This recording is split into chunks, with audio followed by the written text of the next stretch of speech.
Well, and welcome to Geordieland 1892. Well, last night, fantastic. Could have been better.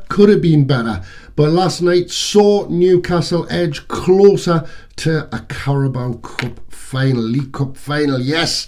And we are halfway there with Joelinton's goal in the 73rd minute. It helped us come away from St Mary's Stadium down at Southampton with a 1-goal victory, 1-0 to us. It's a slender lead, but you know, it is the first leg of the semi-final, and well, we're hoping for bigger things next Tuesday at St James's Park. Like I say, we weren't at our best last night, and you know, there were moments of brilliance, I have to say, but there was moments of sloppiness, to be fair. I thought Newcastle could have come away a hatful of goals, really, when you think of the chances that we managed to miss yesterday. We weren't so clinical. We haven't been, even against the games against Fulham in the Premier, the games against Crystal Palace, we haven't been clinical, wasting lots of chances wasted, and we can ill afford that. But Newcastle should have come away about 3-0 winners last night. Now, I thought certain players last night weren't in the best form, Joe Willock being one of them. Don't get me wrong, I love Joe Willock. He just didn't seem to be at the races last night. He cannoned 2 over the bar, 2 very good chances. I didn't expect him to score both chances, but I do expect him to hit the target. He did have time for both of those shots.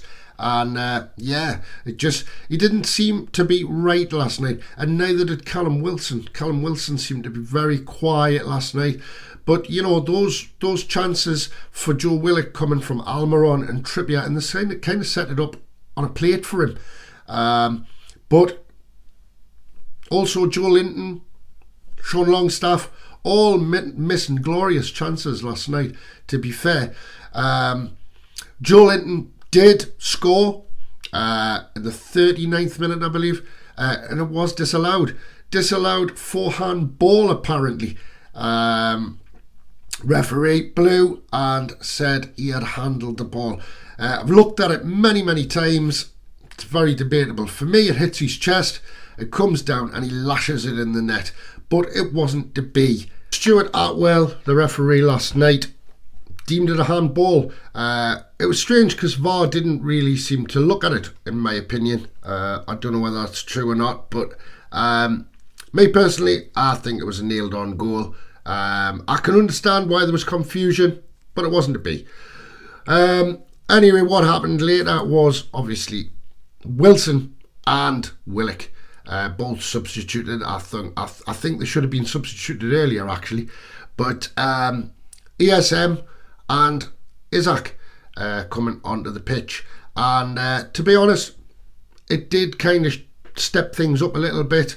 It changed the game. I thought we looked better when those two came on, and you know, it did change the game massively. Isaac gets the ball out there wide on the wing, and to be honest, he turns his man beautifully. Great bit of skill from him, and he cuts in and he sends over a delightful ball, and Joelinton does all the running, and he pops up and he absolutely smashes it in the back of the net. It was a great goal, some great skill and great awareness from Isaac.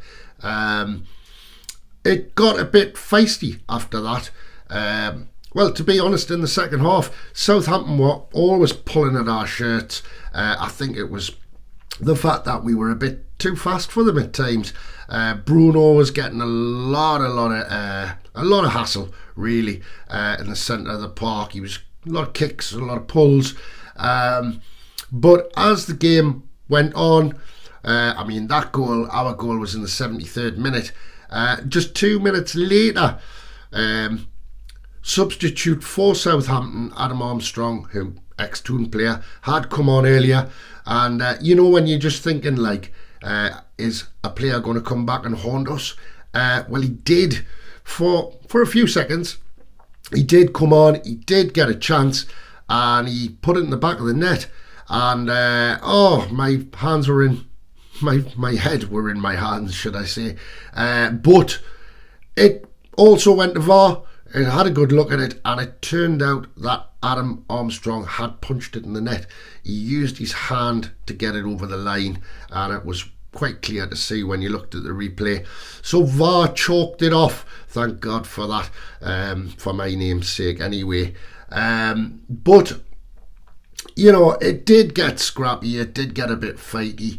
And, you know, at the end of the day, Duje Kalata, he ended up getting a second yellow, red card, and he was off.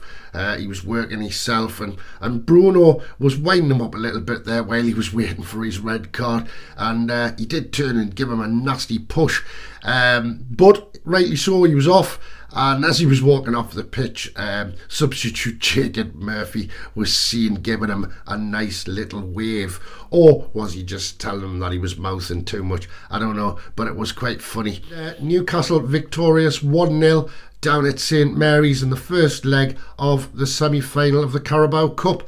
Halfway there, we say. Well, to be honest, I think that a lot of last night was to do with Nick Pope. Nick Pope has been fantastic for Newcastle United, and we all know it, and I don't think he gets a decent shout out half of the time. He was excellent last night. Some of the saves he made were world class. It was like that save against Crystal Palace, where he didn't have a lot to do, to be fair, in that game, and he pulled out a worldie, didn't he? It was an absolute... Oh, it was a world-class top draw save. But last night he did the same. First half, Nick Pope made what looked like a routine save, really, from Alcaraz. And it was a long-range shot, but it was swerving all over the place. And he did recover, and he scooped it away. And it was a really good save, to be fair. You know, also in the first half, he comes out and... He's got no option as he comes to the edge of the box. He headers the ball away to clear it, and he goes through Gineppo, and it was like a juggernaut hitting him.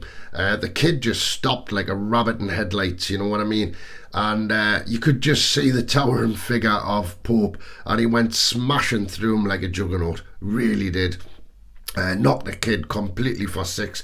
The kid was lying on the floor concussed. He ended up actually having to go off for concussion, but it was nothing he could do about it. He couldn't get out the way of the kid, and the kid, like I say, just froze on the spot, probably fear seeing that big orange jersey coming at him. But I hope he's all right. But he did make two other world-class saves in the second half, to be fair, and you know, both from Che Adams, and one was basically a save with his feet, and it was a very good save actually, and the second, which he didn't know much about, a shot, and it was a fantastic reaction save.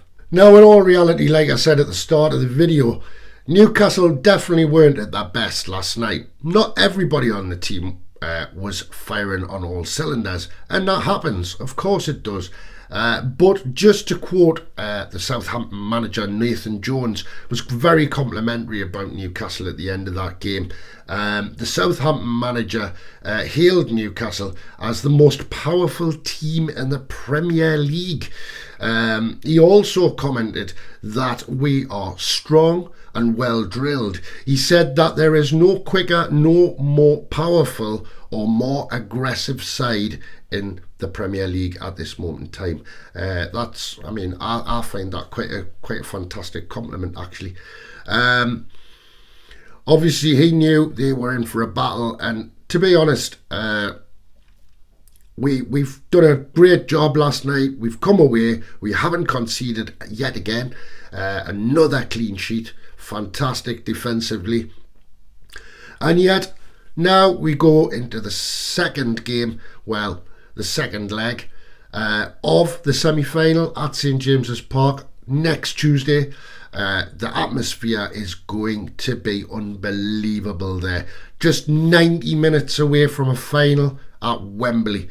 We're halfway there, like I say, and I'm sure War Flags are planning and plotting as we speak, and they're going to do some kind of fantastic display. Apart from all of that, with St James's Park full to the rafters, the atmosphere is going to be berserk in there.